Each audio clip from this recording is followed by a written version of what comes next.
Hi, this is Tasha, the Crafty Kraut. I am going to make gluten-free hamburger buns today. So I'll put the recipe online. I actually got this from another website. What you're going to do is you're going to mix together 1.5 cups of gluten-free flour. So I have that already mixed together. And I actually used this flour for some gluten-free bread in the bread machine, and it worked out really good too. So you're going to mix that up with a teaspoon of the xanthan gum, a teaspoon of gelatin, unflavored gelatin, 1.5 teaspoons of baking soda, and 1/2 teaspoon of salt. You're going to mix that together, and then in another bowl you're going to have your cup of warm water, a tablespoon and a half of sugar. I used agave nectar, and your 2 1/4 teaspoons of dry yeast. So I have that together, and then in another little measuring cup I have my vinegar and my oil, and I have an egg getting to room temperature. So once you do that, you want to make sure that your flour is mixed together really good so that the baking soda and everything is incorporated. So I'll mix this up really good. So you're going to need a mixer, so I'm just going to use a hand mixer today.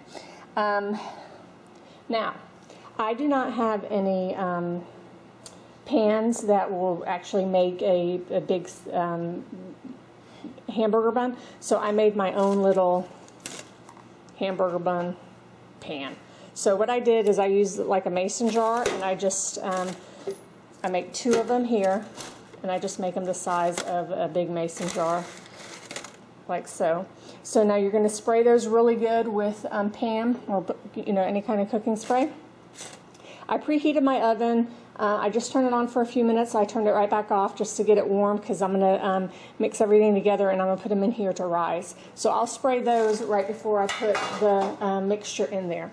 So what you're going to do now is you have your flour, your yeast, and your oil and vinegar mixture, and then I'll have my egg. So what I'm going to do is I'm going to go ahead and mix my vinegar and oil into my yeast along with my egg, and then I'm going to mix it into my flour mixture.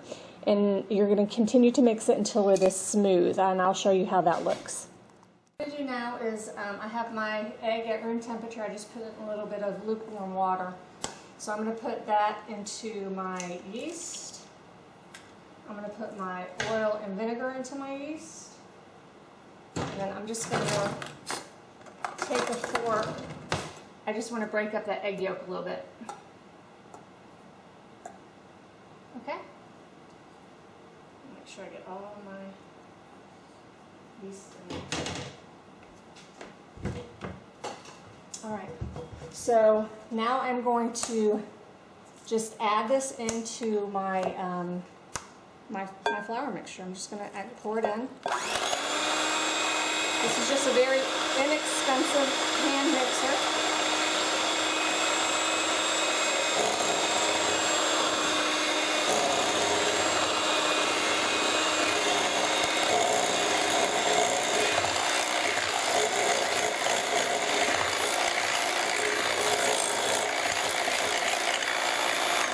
I want to make sure I get all the yeast out of my measuring cup so that it rises nice.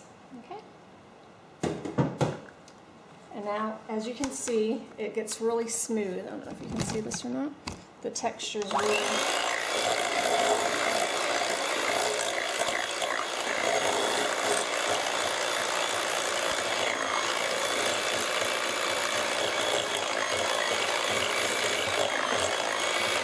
make sure you get all the flour off of the edges and from underneath.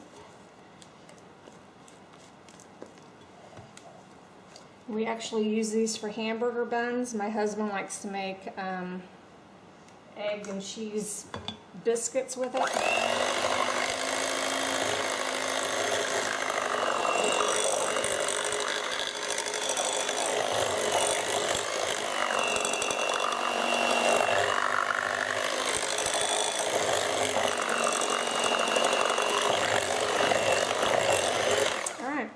So as you can tell, the texture Again, it's very smooth. So what I'm going to do is I'm going to just get all of this out of here. And now what I do is I'll show you. I use a ice cream scooper to scoop this into my little alien looking muffin containers, or whatever they are, bun containers. I would use a cupcake pan, but I don't think it's big enough. Okay. So what you want to do is you want to make sure that all of these are sprayed really good so that the buns come out.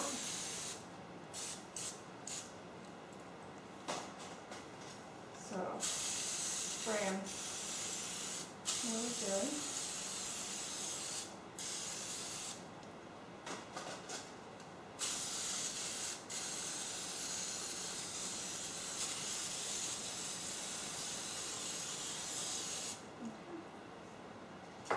Now what I usually do is I'll bring this over here so you can see. Ice cream scooper. And now a lot of times, of course, the pan will kind of sit, so I just kind of get the loose stuff out of there. Let's put it in the sink. Clean that up. Alright, so now what you do is you have your mixture, and I just take a scoop at a time and put it in each one. And it's usually about 2 scoops for each little container. Some of them have a little bit more. Some of them have a little bit less. And then what you want to do is, once you get all your batter in, is you're going to take a spatula or something, and you're just going to kind of flatten it out. And again, when this is done, when you have it all together, you're going to put it into the oven. I just have my oven warmed up a little bit just so it will rise. You don't want it hot, you just kind of want it warm. So I turned on my oven for a few minutes, and then I turned it right back off. And if you turn on the light in your oven, it should keep the warmth up for the rising. So you're going to let this rise until they're about double in size for about 45 minutes or so. So I'm just going to flatten them out a little bit. They don't have to be perfect.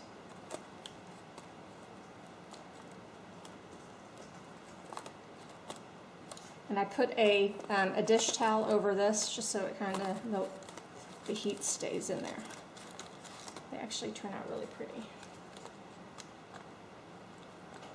Alright, so now you're going to put these in your pre-warmed oven just to rise. Make sure it's not hot because you don't want them to actually cook.